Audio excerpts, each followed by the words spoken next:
Momento de recibir a nuestra casi abogada, Cami Palacín. Bienvenida, amiga. Hola, ¿cómo andan? Dice Cami. ¿Cómo estás, mi ciela? Hola, ¿cómo andan? Ahí va. Primaveral.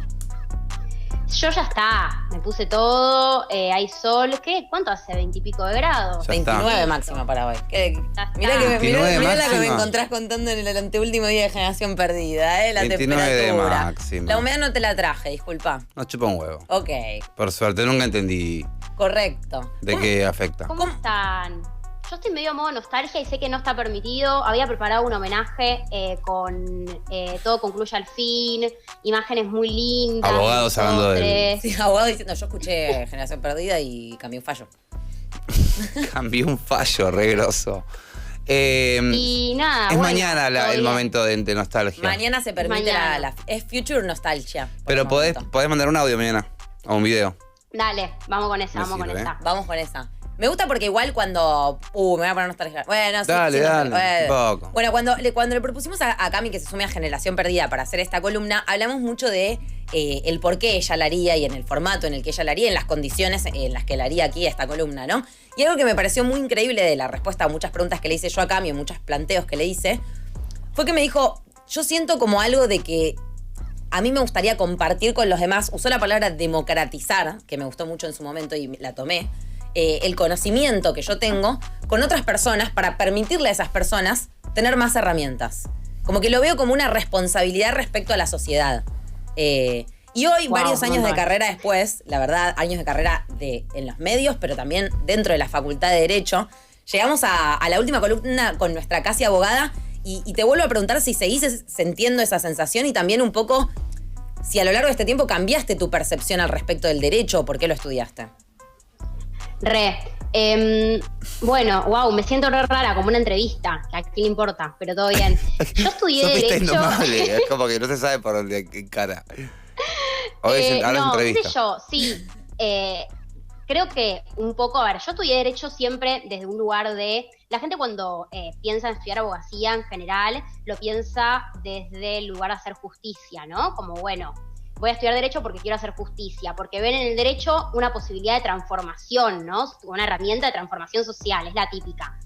Yo no es que decidí estudiarlo por eso, como a título personal, yo lo estudié, primero porque quería entender un poco cómo funcionaba todo, ¿no? Como quiero entender cómo funciona el país, cómo funcionan las instituciones, pero porque quiero poder criticarlo, como un poco la premisa era esa, yo ya sabía que había injusticias, lo sé desde siempre, digo, siempre fui muy inquieta, y lo estudié desde un lugar de, bueno, quiero entenderlo para poder ver si es verdad que se puede transformar algo con el derecho. La respuesta, se las espoleo, para mí es que no. El derecho no es transformador por sí solo. Para mí el derecho es una herramienta que puede transformar cosas, pero que no siempre, en general, no lo hace. Y también voy a decir que empecé a estudiar derecho porque me la llevé en quinto año. Eso no, yo abro mi corazón con ustedes. En el último año del secundario me llevé derecho, así que no bajen los brazos nunca. Me llevaba muy mal con la docente y bueno, hoy es terapia, ¿no? Me llevaba muy mal con la docente, me la llevé, yo no era de llevarme materia. ¿Y con tu madre cómo te llevas? Sí. Ana, ¿qué? ¿Tenés resuelto? Con mi madre me llevo bien. No, bueno, y como que eso igual para mí fue re un motor de decir, yo voy a estudiar esto porque ¿sabes qué? Y le voy a mandar el título por mail cuando me reciba. Claro. No, igual tenía un vínculo muy particular con ella. Pero, bueno, pero por ejemplo, pasó algo que fue que yo en el secundario tuve bastante derecho. Tuve docentes buenísimos que de hecho sigo teniendo contacto hoy, que los veo en la facultad y que los amo. Hay uno en particular que lo amo, que le mandamos un beso, que se llama Greda. Y después tenía, por ejemplo, esta profesora, que yo veía cosas que recién vi ahora en la facultad. Yo veía sociedades civiles y comerciales. En quinto año de secundario no sabíamos ni cómo funcionaba el ordenamiento jurídico, no sabíamos lo que era una constitución, no sabíamos las leyes, qué carácter tenían, pero ya estábamos viendo sociedades civiles y comerciales, algo que recién en la carrera se ve al final. Como ahí también, ¿no? Cuando yo entré a la facultad dije, no, pará, claro, está muy mal dado esto. La educación cívica y el derecho en general, digo, hay excepciones, obvio, pero en general está dado de una forma que no nos permite acercarnos de verdad a lo que estaría bueno que entendamos de cómo funcionan las cosas en el país. Y otra cosa que a mí me llamó mucho la atención al entrar a la facultad y al empezar a estudiar esto fue cómo se da en la facultad el derecho en general, como en la posición más tradicional y clásica, es que los materiales jurídicos son objetivos, son neutrales, son apolíticos, digo, la Constitución, las leyes, las sentencias, todo es algo como que parece que nos viene dado y que, bueno, los jueces y los políticos lo aplican así, onda, modo maquinita, y que no tienen ningún tipo, es todo objetivo, como pareciera que esa es un poco la premisa en las facultades, por cómo se da el derecho. Pero no es la onda que el derecho es como que lo que busca es la objetividad por sobre la opinión personal, y por eso nos habías explicado que el símbolo era esta mujer sosteniendo como una balanza y lo con los ojos tapados. Con barbijo en los ojos. Claro, un barbijo en los ojos, claro, como no veía a las personas, sino que ve los hechos. Como Lady Gaga haciendo casting para buscar baterista. Perdón, es un programa de radio y quiero aportar eso.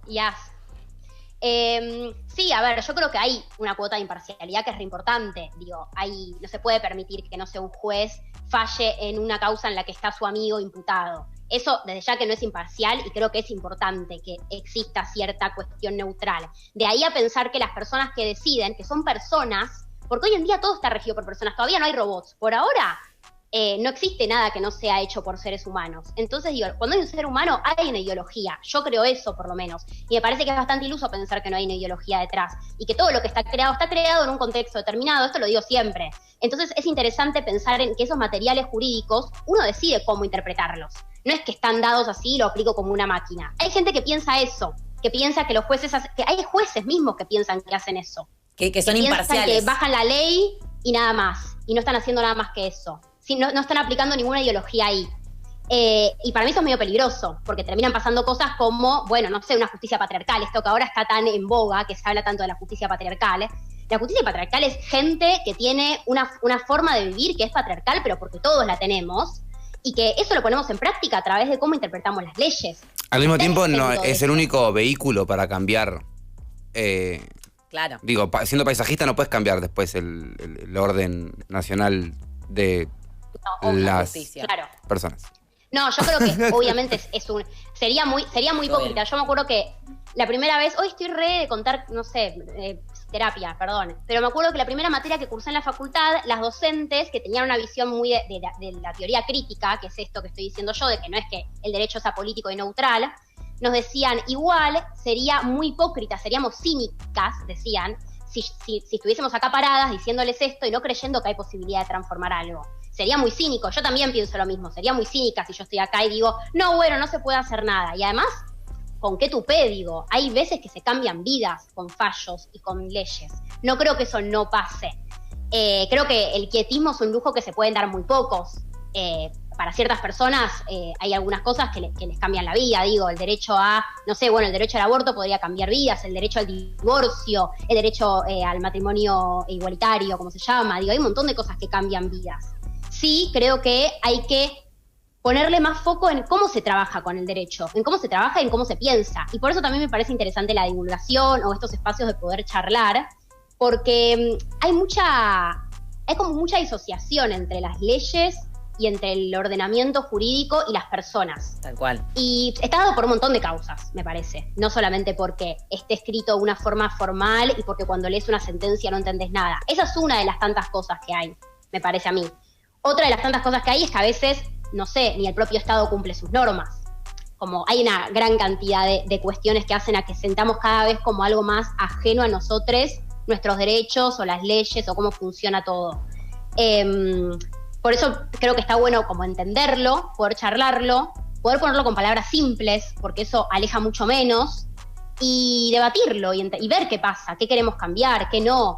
Y muchas veces me parece que la mejor herramienta también es como organizarnos y, digo, no sé, casos muy emblemáticos que tenían que ver con leyes y que se terminaron decidiendo por gente que salió a la calle y que se organizó, o gente, digo, en la calle o porque armaron grupos en Facebook o porque armaron millones de cosas. Digo, ¿se acuerdan en diciembre, por ejemplo, en Mendoza, que se quiso modificar la ley 7722 que iba a contaminar con cianuro y con otros químicos el agua? Y se estaba por aprobar esa ley. Y muchísima gente, pero muchísima gente en Mendoza salió a cortar la ruta, y hicieron un montón de movilizaciones, mismo el 25 de diciembre, en pleno Navidad. Cierto. Y se logró que no se modifique esa ley. Y son pequeñas cosas que no se dan si la gente no se compromete y si no pensamos que eso nos va a influir, porque lo que se decía ahí nos termina influyendo siempre. Y es ser humano contra ser humano, porque los que deciden eso son otras personas. Entonces, desde esa organización podemos empatizar. Y desde este lugar también podemos crear una conciencia de tipo, che, bueno, esto existe, ¿qué onda? Algo te queda resonando. Y después uno decide, obvio, si quiere hacer algo. No es que siempre tenés que salir a la calle, si no querés. Pero son como pequeñas acciones como micro, que pueden decantar en algo que puede estar bueno y que puede transformar ahí sí, para mí. Esa es mi posición personal. No sé qué opinan ustedes. Bueno, como reportera soy buena porque le hice una buena pregunta. Evidente. Una pregunta y yo 20 minutos. Bien. Le toca el turno de Santiago Maratea. Yo mi última materia que rendí fue matemática y no me pego como a vos. Me chupa 2 huevos que el de matemáticas sepa que no sé un carajo de cómo hacer una regla de 3 simple. Yo me recibí con física, imagínate, reprobando como 3 veces el mismo ejercicio que me mandó a hacerlo, y yo volví una vez y le dije, mira, yo voy a estudiar locución y entiendo perfecto el tema de frecuencias, que es lo único para lo que me puede servir. El MRU me lo meto en el ojete. Esa parte no la dije, pero la pensé. Y el MRV, ni te cuento dónde. Aprobada, imagino. Aprobada con ese discurso. Yo igual, cuando rendí esa materia, cuando rendí Derecho en 5º año, me acuerdo que fui a la mesa de examen y no estaba la docente no estaba la docente que me la hizo llevar, sino que estaba este otro docente que yo le mandé un saludo, que me lo sigo cruzando, y ahí yo dije, bueno, listo, esta es la mía. Arre. Me aprobó, y cuando me fui estaban todos los docentes, vieron que en las mesas de examen en general están como todos los docentes sentados. Sí. Y eran todos abogados, porque daban Derecho. Sí. Y yo les dije, che, yo voy a estudiar Derecho. Ahora, o sea, estoy yendo, me anoté en el CBC, estoy yendo a eso. Y fue muy tierno, todos me dijeron, bueno, genial, te va a ir bien. Y me pareció como un momento muy épico, porque... Amorosa historia. ¿Saben qué? Reprobé, pero lo voy a intentar. ¿Y acá estás? Y en ese sentido creo que sí, ¿no? Y aparte digo, más allá de todo, como más allá de la joda, no sé, hay como algo en el derecho de que la gente... Igual no se necesitan abogados, o sea, empecemos de la base, no es que yo dije quiero ser original, se necesita esto, ¿no? A ver... el otro día leí, creo que se reciben como 34.000 abogados y economistas en el país por año, y cada 10 abogados, 3 ingenieros. O sea, no es que, bueno, hay falta de... Sí, tal vez hay falta de abogados que lo piensen de una forma más crítica, a mi entender. Pero la carrera de Derecho es fácil, como que no sé, hay gente que le tiene miedo, y creo que es necesario también gente que tenga ganas de involucrarse desde un lugar un poco más, no sé, crítico, y de pensarlo de esta forma más filosófica tal vez, y no pensarlo como maquinitas. Y más gente que lo quiera traducir un poco. A mí me pasa eso con vos, Cami, que me agarra como algo de entenderlo desde un lugar de decir, bueno, yo la verdad cuando leo el diario me lo explicaron 80 veces, pero a veces me cuesta entender qué hace cada persona, cómo es cada instancia. Si me decís la Cámara de Casación, no sé qué, bla, bla, bla, vas para acá, ni sé ya qué forma parte de cada cosa. Y me puedo perder como en el soy una periodista ignorante, o también me puedo quedar a pensar en por qué vivo bajo un sistema que primero es tan complejo de entender, y segundo que no hay nadie que se tome el tiempo de explicármelo de alguna forma. Me quedo mucho también pensando en esto de la imparcialidad que se busca, ¿no? Y como también hablábamos fuera de aire un poco nosotros en que con respecto al coronavirus, por ejemplo, y a los cuidados, se busca mucho el sentido común. Y para mí como la imparcialidad y el sentido común se parecen mucho, y también se parece mucho a la normalidad, ¿no? Como son conceptos que son indescriptibles y que para cada uno van a ser muy distintos, y que son persecuciones inalcanzables de alguna forma también, ¿no? Y es que la justicia y la injusticia están de la mano. O sea, una existe porque existe la otra. No podemos pedir que haya justicia y que no haya injusticia. Tiene que haber injusticia para que haya justicia también. O sea, todo nace de lo que nosotros consideramos que es justo o que es injusto. Ya partiendo de la base que cuando nacés ya te implantan lo que es justo y lo que es injusto. Tampoco te podría decir que yo pienso que lo que es justo porque naturalmente es justo, y lo que creo que es injusto de la misma forma, sino que alguien también me lo explicó. Estas cosas es... Por eso para mí esto siempre se termina llevando a la filosofía, aunque no nos demos cuenta. O sea, si te das cuenta que la injusticia que vos querés erradicar existe porque también está la justicia, bueno, por ahí de ese gran problema que ni lo puedo llegar a entender ahora, surge una respuesta nueva que no estamos viendo. Obvio. Y que el problema de la injusticia es también la justicia, porque yo soy muy partidario de que, bueno, obvio, que somos todos humanos quiere decir que no hay una persona que hoy entiende la justicia, pero injustamente está en la vereda contraria al poder, sino que es una persona que no tiene poder. Y cuando no tenés poder, o no tenés, por ejemplo, no sé, plata, que también es poder, es mucho más fácil entender cómo accionar con lo que no tenés. Acá lo hemos hablado un montón de veces, pero considero que esa misma persona, si si puede llevar la justicia para el lado que ella considera cierto, porque nunca lo hacen de mierdas, lo hacen de considerar que el mundo es así, también lo va a hacer. Como la injusticia nace en cuanto todos tenemos cada uno una ideología y se pisan entre ellas, ¿entendés? Porque aparte cuando uno piensa, no, pará, me voy a un país justo, y siempre vamos a Suecia, que nadie ni fue, ¿viste? Vamos a Suiza o Suecia, lo que sea. No sabemos ni dónde queda. Sin embargo, ese país no es un país ajeno al resto del mundo. O sea, seguramente sea injusto que otros países estén comiendo basura, mientras estos guachos a nadie les falta nunca, ni siquiera el servicio el público, médico, no sé, todo ese tipo de cosas, educación y salud, lo que carajo sea. Entonces, es un mundo injusto. Me parece que buscando justicia te vas chocando con ciertas paradojas que te hacen entender que todo es más integral, como tenemos que integrar todo, porque y a todos, y a todas las formas de pensar de alguna manera, ¿entendés? No sé, sí, es complicado, para mí pero es interesante esto de ver cómo lidiamos con el derecho, porque supuestamente, la justicia lo que busca es resolver conflictos entre personas, conflictos entre el Estado y una empresa, entre lo que sea, resolver conflictos. El problema es cuando esa resolución no es creíble para el resto de la sociedad, por diversas razones, ¿no?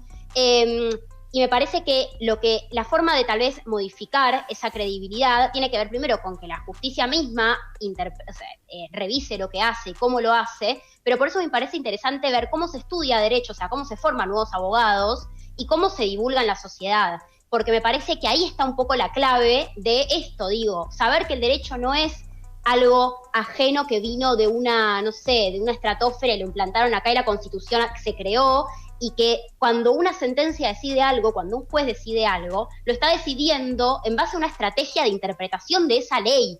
Y también eso nos hace más fácil poder criticarlo. Porque si no decimos, bueno, no, la ley es injusta, ¿entienden? Como le ponemos el foco en la ley, cuando en realidad hay formas de poder interpretar esa ley. Y ahí me parece que es lo interesante, cómo nosotros vemos que es injusto tal vez una forma de interpretar esa ley. Hay leyes que obviamente de por sí son tal vez muy patriarcales, o son muy anacrónicas y son viejísimas, pero creo que está bueno pensar cómo trabajamos con eso.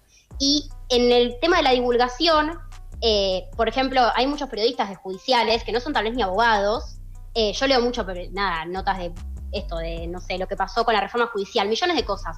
Y son difíciles de entender, también incorporan un vocabulario, porque es obvio, años de estar en tribunales, incorporan un vocabulario que sigue siendo muy ajeno a tal vez una persona que quiere entenderlo y que queda en la misma, porque se lo explican como si fuese un abogado. Y eso me parece importante desarticularlo, mismo desde adentro del Poder Judicial. Eso te iba a preguntar. Que ejercemos el derecho.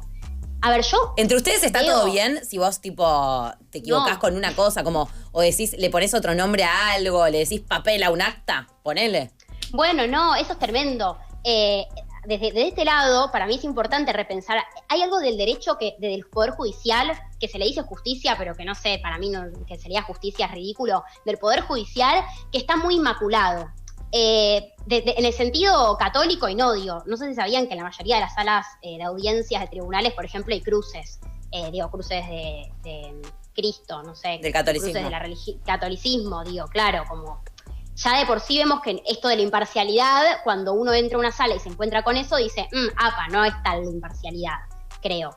Y hay un montón de pequeñas acciones, microacciones. Quiero saberlas, ¿puede ser? ¿Me contás alguna? Por ejemplo, sí, no sé, pararte cuando entra un juez, te tenés que parar. Son acciones que no es que si no te parás te van a sancionar. Pero son pequeños mecanismos a los jueces, por ejemplo, en los escritos judiciales se los llama vuestra señoría. DS se escribe siempre. Yo cuando hago oficios, por ejemplo, que son como notificaciones que se le manda a un juzgado, hay una tradición en el derecho que es firmarlo con Dios guarde a BS, o sea, Dios guarde a vuestra señoría. Era una bocha, el tipo después estaba chupando una birra del pico. Sí.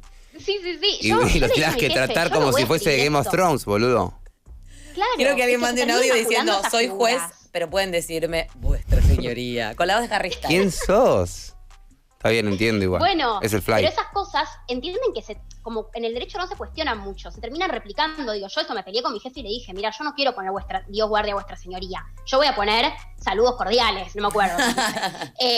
Y son pequeñas, tal vez parecen boludeces, pero desde adentro pareciera que todo eso no se puede cambiar.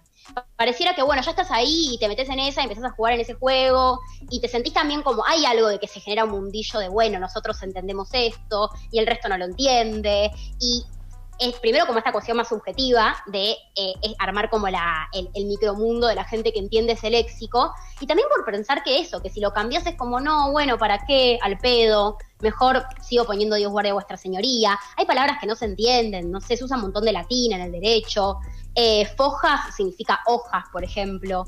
Hay la palabra auto en el derecho significa expediente. Entonces, si yo estoy hablando con alguien y le digo el auto de procesamiento, el auto de tal carátula, autos caratulados, no sé qué, la persona no entiende nada, no sabe de qué le hablo. Ah, mira. Y igual ¿Y al auto cómo se le dice? Sentencias. ¿Vehículo? Rodado. Ah, ok. Rodado. Ok. Cosas que uno se entera haciendo una denuncia. ¿Para qué momento hacer una denuncia en la vida? No.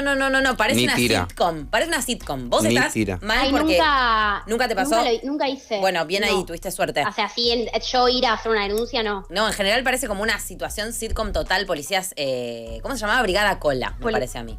Que da mucho. ¿Entendés? Y vos vas y una persona con una máquina de escribir o una compu notebook, en el mejor de los casos, empieza como a tipear lo que vos decís, pero a transformar tu mensaje en algo súper complicado.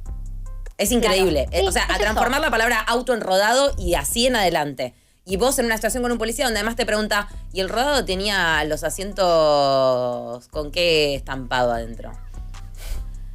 Y así Cebra. una banda de preguntas. Una banda de Creo que preguntas que cebra. no conducen a nada, que no contienen a la persona y que no te hacen sentir tampoco en el momento en el que vos estás ejecutando una denuncia, donde por ahí te acaba de pasar algo tremendo.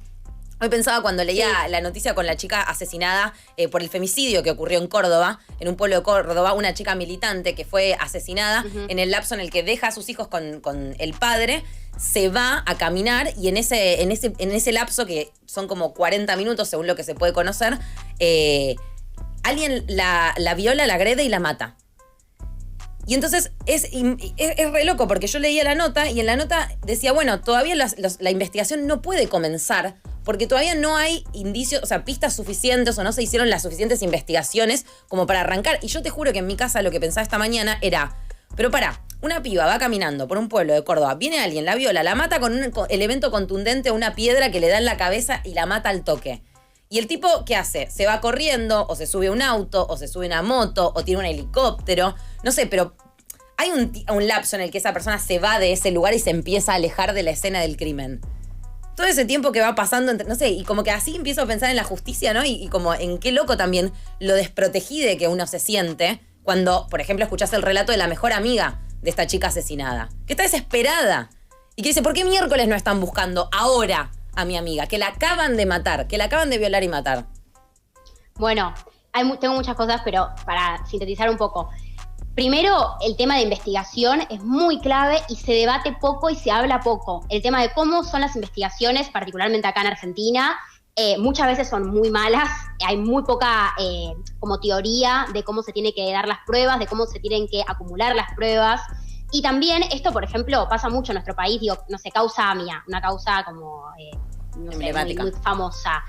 Que lo que pasó fue, en AMIA se investigó mal, y al paralelo al juicio del caso AMIA está el caso de el juicio a las personas que investigaron el caso AMIA. Y eso pasa mucho en nuestro país. Se investiga algo y después se investiga a la persona que investigó porque investigó mal, porque investigó corruptamente, porque no hizo lo que tenía que hacer. Y eso pasa un montón. Entonces, como eso primero es muy clave. Para eso, por ejemplo, modificaría mucho la justicia. Y sería bastante revolucionario poder pensar una forma de buscar pruebas que no sea la que conocemos y que esté a la altura. Por otro lado, el idioma o esto de cómo hablamos, que aleja, también tiene una intención, ¿no? Como hay algo de que en el Poder Judicial o los abogados llevamos causas. Esa causa es una forma de sacar a la persona de ese lugar. Lo que hacemos es expropiar el conflicto. Yo ya se lo dije, digo, el Estado cuando inicia una causa penal expropia el conflicto y se lo hace propio. Claro. Nosotros también. Y hay algo de hablar así y de hablar con ese lenguaje que tiene que ver con esto de, bueno, vos no sos más vos, ahora es una causa. Y eso es muy complicado también, porque termina pasando para mí, como esto de deshumanizar, hace que los fallos también sean muchas veces injustos, porque pensar que esa causa no es una persona termina pasando que vos puedas fallar como quieras fallar sin tener en cuenta nada esto, que las personas tienen sentimientos, que hay un montón de cosas que se juegan a través de causas. Yo sé que es necesario porque cuando tenés que decidir por un montón de cosas, nada, no podés humanizar a cada una en el sentido de juntarte a hablar y decirle qué te pasó. El juez no hace eso necesariamente. Sí creo que el lenguaje ayuda a que la justicia sea muy deshumanizante y a que se trate de forma deshumanizante. Y eso me parece que es clave de cambiar. Y hablar de otra forma también es parte de eso. El tema es que la gente es muy reacia. Eso es difícil. También digo, ¿qué tanto te importa la justicia mientras toque temas que te chupan un huevo? ¿No? Te arranca a interesar cuando te arranca a ser útil que la justicia falle a tu favor porque algo fue injusto con vos o porque vos considerás que algo fue injusto con vos. O sea, porque yo pienso mucho en la justicia divina, en la justicia de, ¿cómo se dice? De los humanos, de... Civil, social. No, social sería otra, ¿no? Y en la justicia propia de uno, ¿entendés? La divina, obviamente, ¿por qué pienso en esa? Porque de ahí venimos. O sea, yo amo que subo un poco a historias últimamente, un par de filósofos que dicen esto de, bueno, superamos a Dios, pero no la gramática, pero no el amor, pero no superamos el... Y en un punto la justicia es lo mismo, porque... ¿Qué? Superamos a Dios, pero justo casualmente las cosas que me hacen poder caminar tranquilo por la tierra son también las que me abren la puerta al supuesto cielo que me dijeron que existía. Son muy parecidas. Entonces hay mucho de eso todavía y venimos de una justicia, la primera justicia que se generó supuestamente por un Dios, o sea, lo más natural de lo más natural, y es un Dios como siempre hablamos hoy en día, que es hombre, que es blanco, que es poderoso, que es súper masculino y demás. O sea, es re falopa la justicia que hayan inventado en el nombre del personaje que todos creamos. Después está la justicia que queremos crear nosotros, que es como esta que sea justa para todes, pero el otro día escuché esta reflexión que era esto de, a los ojos de Dios todos somos iguales, todos somos hijos de Dios, se decía antes, o hay gente que todavía lo dice, pero cómo ser hijo de no te convierte en que ese de te trata de la misma manera. Digo, en mi casa somos 4, pero a mi hermano, ponele, esto es mentira, claro, lo hacían laburar, le pegaban, lo violaban y no lo dejaban dormir. Y éramos todos hijos de mamá y papá. Bueno, pero no quiere decir que nos tratan nuestros padres igual a todos los hijos. Con la justicia es lo mismo. Si lo das desde el lado del género, para hacerlo bien claro, ante la justicia, no importa tu género, somos todos iguales, pero la justicia no te trata igual dependiendo de cómo seas, aunque seas igual al resto. El tema es cómo te trata la justicia. Y después cómo te tratás vos. O sea, si vos cuando haces algo que estuvo mal, ¿cómo te juzgás a vos mismo? Por ejemplo, iba con el auto y pisé al perro. Bueno, pero pará. El perro no tenía correa, yo tengo un montón de problemas. ¿Pensás que es fácil? Que vengo, que mi vida no es nada, que es manejar y nada más. Venía con la cabeza llena de cosas. Y no culpás de la misma forma cuando te pasa a vos, cuando le pasa a otro. Entonces, la idea de la justicia ya es muy compleja, como para que los que hablan de la justicia y la quieren poner en un lugar no sean claros y no intenten por lo menos aceptarle la imparcialidad que tienen. Hay un montón de casos de gente, familiares de jueces, que hacen cosas, ¿viste? Onda, tiró un ladrillo y le pegó a un nene. Para ocultarlo, lo puso en una cloaca y todavía se está viendo qué hacer al respecto. No, chicos, es clarísimo lo que hay que hacer, me parece. ¿Por qué 10 años para entender lo que hay que hacer? Y porque no es nada justo, en realidad. No, y la imparcialidad, perdón, que seguro acá a mí tenés mil cosas para decir, pero pregunto también, me pregunto si la imparcialidad está... ¿Nos copa esta supuesta búsqueda, o sea, esta supuesta persecución de la imparcialidad? ¿Nos parece buena o mala, no? Porque digo, a ver, por un lado está bueno ponerle la imparcialidad, pero por otro lado, en todo esto que vos estás diciendo, y por ahí los organismos de justicia tendrían que considerar las circunstancias particulares de la coyuntura o de la situación, ¿entendés? Y ahí es cómo te trata. Y ahí yo le estaría pidiendo a la justicia que no sea imparcial en este caso, de alguna forma, ¿no? Bueno, pasó mucho también esta semana con lo de ay, no me sale el apellido. Pará, pero vos dirías que si vos sos culpable o cómplice o amiga o querés a la persona culpable, ¿vos le pedirías a la justicia que sea imparcial igual? Pero yo digo, no me refiero en ese sentido a la imparcialidad. Me refiero más a la imparcialidad de, o sea, un juez tiene una causa en la que hay una persona que comete un delito, ponele, ¿no? Un delito de que roba un celular. Sí. Entonces, me lo pregunto nomás, ¿eh? ¿Está bueno que el juez sea imparcial y defina solamente si estuvo bien o mal que esa persona robe ese celular y cuál debería ser la condena? O por ahí esa persona debería ver de qué barrio es esa persona y cómo se vive la coyuntura actual en ese barrio y cuál es el historial de esa persona que lo lleva de alguna forma a que ocurra eso. No sé, estoy diciendo un caso hipotético, por ahí me ahogo en este ejemplo, ¿no? Pero digo, como que si... ¿Por qué pasa al fin y al cabo que al final en la cárcel, tipo, todos sabemos que no está todo el mundo también, ¿entendés? Eso es porque ya la justicia no es imparcial. No, pero no es imparcial desde un lugar muy banal, que es pero tipo el vos tenés color que de tu defenderte. piel. Y no la causa real de por la cual vos estás llegando a cometer un delito en todo caso. Vos tenés que Claro, defenderte ese también. es el convencimiento de que la ley, esto que decía, como hay una creencia de que la ley ya tiene un sentido propio. Entonces que los jueces la aplican porque ya la ley dice todo. Como, bueno, el que roba tantos años de cárcel, bueno. Y tal vez se necesita, digo, para mí no es imparcial, pero porque creo que lo que vos decís, Sofi, es más bien como cómo se puede interpretar esto que yo digo. Hay estrategias de cómo interpretar las leyes y de cómo interpretar una causa determinada. Y tal vez lo que se necesita es eso, como un poco más en esto de humanizar. Bueno, estudiemos cuál es el contexto de esta persona, estudiemos un poco más como todas las cuestiones alrededor de por qué se llega a eso, y esto no quiero decir justificar el robo y que la persona no tenga una pena, obviamente. y que se tengan en cuenta otras cosas que no sea aplicar como máquinas, y por eso es interesante que esto se vea en los estudios del derecho, en la gente Bueno, que estudia supuestamente para por ser eso el abogado, abogado después. siempre hay abogados que defienden a, por ejemplo, D'Artés. Lo que te van a decir es la justa pena. Sí. O sea, Claro, lo todos defiendo tenemos porque derecho tiene a que una ser defensa. defendido para que tenga una pena justa. Sí. ¿Entendés? No siempre para decir que es inocente aunque sea culpable. Es complicado. Yo me metí mucho en nada que ver con nada, todo que ver con todo. Pablo Escobar Gaviria, me vi la serie colombiana, la vi 2 veces seguidas. Son 130 capítulos, 1 hora. Santi con mucho tiempo libre. Mariana, pero la verga. Postoperatorio de verga, dije, esto me va a venir muy bien. Y me obsesioné un montón con el caso. Y por eso digo, no sé si es fake o no. Yo me acuerdo que en su momento leí que la justicia consideraba que la mamá de Pablo Escobar es la mamá de Pablo Escobar. Puede decir que no sabe nada, puede defender ciegamente al hijo, puede... como que no se la considera ni culpable ni nada porque es la mamá. Como que consideran que no tiene ninguna parcialidad a la hora de hablar del hijo. Y hasta que puede no ver que el hijo vendía falopa a todo el mundo porque era el hijo y porque uno como madre. Y yo pensé mucho cuando leí eso, sea cierto o no la ley Sí, en Colombia. usándolo como ejemplo. Usándolo como ejemplo, es muy loco que cuando la ley, que parece algo tan general, se detiene a entender algo tan particular como en este caso. Sí. Lamentablemente no se detienen otras particularidades que también son igual de obvias, pero bueno, ahí vamos siempre a cómo te trata la ley y vos tenés que saber defenderte. Saber defenderte, ya que no sabemos, es tener plata para que te defienda alguien.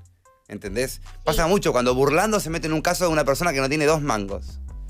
Y porque en un punto es que tiene que ir burlando ahora, amigo, porque el caso está en toda la televisión argentina y tiene que ir burlando y te lo va a hacer de onda, supuestamente, aunque sabemos que No, y le con conviene a él, no sé si cobra o no cobra, no con sabemos los cómo hace. organismos de estatales disponibles, vos por algún motivo no lográs lo mismo que si hay un abogado privado trabajando para vos también. Eso es Claro, interesante. eso iba a decir. En realidad, a ver, la defensa oficial es obligatoria. Uno no puede estar imputado a un delito y no tener defensa. Eso pasa automáticamente. Si vos no tenés un defensor privado, no tenés a un burlando, tenés un defensor oficial. Que lo que sucede con los defensores oficiales, esto se ve mucho hay muchas películas argentinas que muestran la figura del defensor oficial. Hace poco vi, ¿cuál era? Crímenes de familia. Buenísimo. Se llama. Creo que, no sé si me estoy comiendo con otra, pero creo que hay un momento en el que aparece el abogado de la empleada de Cecilia Roth, que Sí. es un defensor oficial y que Sí. tienen como una entrevista. Bueno, que él es el defensor oficial de ella. Que está muy Lo que suele representado. Bueno, es que eso está es bastante literal a cómo funciona. Los defensores oficiales, lo que suele pasar es que están hasta unas tetas de causas, porque llevan millones, entonces es muy complicado que se involucren de la forma, hay gente que labura muy bien igual, no digo que todos, pero es muy difícil involucrarte mucho en una causa cuando tenés 1 millón, y además hay algo que no hay que ser, me parece que no hay que ser naif, que es que los defensores privados, dependiendo cuál, tienen muchos contactos también. Y eso se ve también, en la peli también se ve, cuando el abogado de ella, de Cecilia Roth, Cecilia Roth es la actriz. Sí, la rompió. Que Ahí la voy a ver, no me acuerdo la qué hace con spoilean. las pruebas, es como un abogado carancho. El típico abogado carancho. Eso también pasa, digo, los abogados muchas veces tienen unos Ay, contactos. me acuerdo cuando que vi los la peli abogados no Carancho, que tienen. la flashé, dije, esto existe. Oh, No sabía. Corsa, yo tenía, amor. ponerle 11 años y dije, ¿what? Fuera del aire te digo una persona Dale. que le pasó. No. Sí, pobrecita. Dale. Vos conmigo. Que, Ah. que cayó en esa. Que la caranchearon, sí. La caranchearon Claro. por famosa. ¿Para qué estamos hablando? Sí, bueno, digo que hay La una, peli, hay una los falsa abogados. creencia Perfecto. de que la ley es igual para todos. Digo, supuestamente somos todos iguales ante la ley. Es como un principio básico. El tema es, ¿qué onda en la práctica eso? Somos todos iguales ante la ley, ok. Pero eso, la ley es igual de justa para todos, o sea, se aplica de la misma manera para todos. También- Pareciera que hay como una aplicación más fuerte para los más débiles y más débiles para los más fuertes. Como hay algo ahí que entra en tensión y que por eso es importante tenerlo en cuenta. Perdona, a Sí. día y medio de terminar la loya vamos a revelar algo con Sofi. Que esto no lo... No, yo lo pensé, Esto yo no lo lo pensé. no pido autorización, pero lo vamos a decir. Ok, Sofi y yo somos novios. Ah, no, ¿No? Somos pareja y nos tenemos que ir porque la imparcialidad al aire ya no... Ya es muchísimo. Con Sofi hicimos, y con Monty en su momento, y con Jesse, y con el equipo de Vortex y Con demás, Ponce, hicimos, sí. y con Ponce, claramente, hicimos unas entrevistas en la cárcel. Yo fui un día, Sofi fue otro día, y nunca contamos un montón de cosas que vivimos en la cárcel, fuimos más de una vez, hicimos un montón de notas, porque no queríamos spoilear algo que terminó pasó. siendo muy difícil de que suceda. Es muy complejo también Sí. muchas veces hablar con los presos. Lo veremos un día en Escuela de hablar y Medios, que el por qué estén, no. que también. estén al aire, poder sacarlos al aire, un montón, entrar a la cárcel. Hay un montón de bardos. Después editar las caras que aparecen, las que no. Bla. Y a esto a qué iba, porque tenemos un montón de cosas para decir sobre eso. hay mucho. Bueno, algunas veces me Jodíamos, pican perdón. comentarios. Un chico que yo entrevisté. Primero habían varios, pero hay dos que me acuerdo muy bien. Uno que casi voy yo a decirle al del policía, che, se va conmigo. Liberalo. Sí, Oficial. no, yo ya hablé y él, te juro que Es divino. arrepentidísimo. En el bardo lo metió el viejo, como es re bueno. Se acaba de recibir, tipo, yo no había hecho la carrera adentro de la cárcel y todo. Y después había otro que estaba hace 3 años, sin condena todavía, por 100 gramos de marihuana en la mochila yendo a jugar al fútbol, o sea, 4 ladrillos de prensado De 25 gramos. de 25 gramos. Obvio que conozco gente que ha caminado con mucho más en mochilas en microcentros. 150 pastillas, ¿entendés? Por una joda en Mar del Plata. qué No, sé aparte, yo. ¿en qué circunstancia vos vas a jugar al fútbol con una mochila y alguien ve lo que hay dentro de la mochila? Exacto. Sin embargo, yo lo llevaba a mi caso.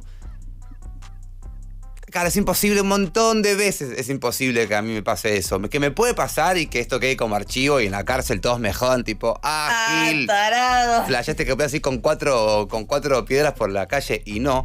Hay un montón de razones por las cuales no me va a pasar eso a mí y sí le va a pasar eso a él. De hecho, con él y con esa entrevista que fue increíble, yo me di cuenta que yo que de pibe fumaba porro enfrente de la policía porque me creía que a mí nadie me iba a decir dónde fumar y dónde no.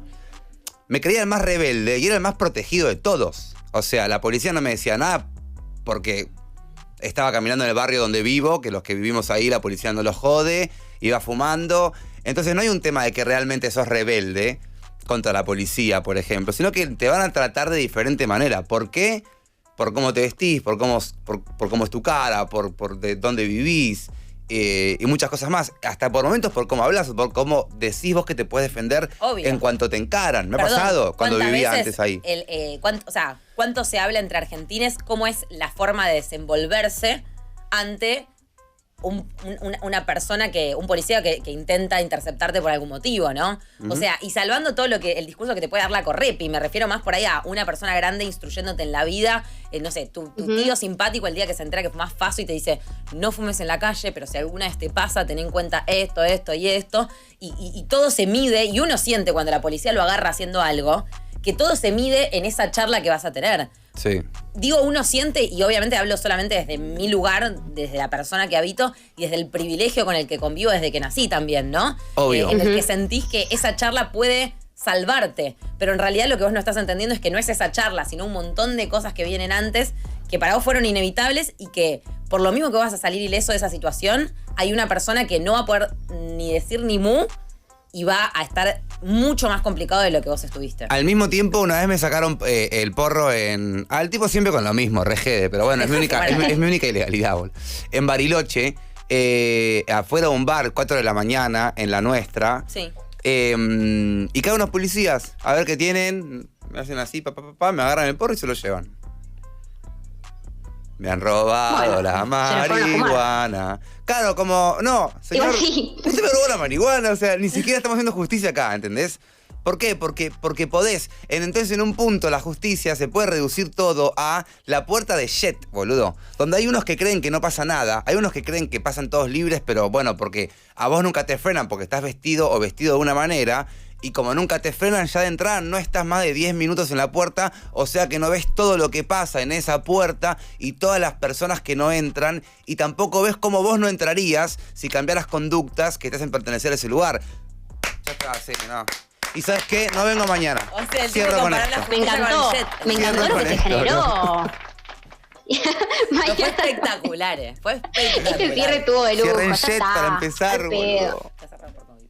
Buenísimo. Uy, Cami, es un placer que seas parte de Generación Perdida, que lo hayas sido, y todas las charlas que se generaron gracias a tu presencia y a tu data siempre, siempre presente.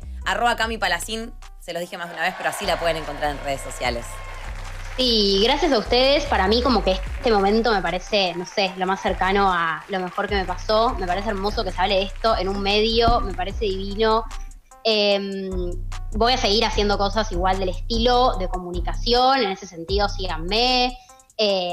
Acepto propuestas también, abiertísima. Y nada, como muchas gracias a todos ustedes, a Sofi particularmente que pensó mucho este espacio conmigo, pero a todos, Santi, a la producción que son lo más. Y que me parece re importante como esto de, para cerrar, no sé, como Generación Perdida, ya aparte el nombre, ¿no? Lo dice, como algo de... Yo pensaba, estamos perdidos en realidad porque nos dejaron un mundo horrible, incendiado, intoxicado, enfermo, pero como creo que nuestra generación está bastante, no voy a generalizar, pero está bastante activa, ¿no? Como tenemos, y estos espacios un poco hablan de eso, como tenemos ganas de repensarlo. Y estamos perdidos por un poco las generaciones pasadas, no tanto por esta. Así que como que es el momento. Y nada, eso, gracias, re emotivo al final, pero les quiero mucho. Nosotros Te a queremos. vos, Oyentes amiga. también, que son divinos. Te presentás muchísimo. Gracias, Galoye te ama. La Loche 2020.